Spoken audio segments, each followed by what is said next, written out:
देखो, अगर ज़िंदगी में खुश रहना चाहते हो ना, तो जितनी जल्दी हो सके उन लोगों से दूरियां बना लो जो एक दिन तो तुम्हें सर आंखों पर रखते हैं। तुमसे स्पेशल कोई नहीं है उनकी ज़िंदगी में, लेकिन अगले दिन तुम्हें तुम्हारी एग्जिस्टेंस को लेकर लड़ना पड़ता है। तुम्हें लगता है क्या तुम वाकई में उनकी लाइफ में एग्जिस्ट करते हो, और ये एक अच्छा और एक दिन बुरा तुम्हें यहाँ से ना हिला के रख देता है। तुम्हारे पीस की वॉट लग जाती है।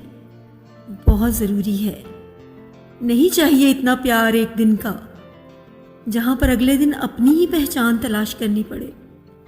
निकल जाओ, कोई होगा तुम्हारे लिए जो तुम्हें बारहा जिस तरह तुम हो उस तरह हमेशा एक जैसा प्यार करेगा। वो तब मिलेगा जब यहाँ से निकलोगे।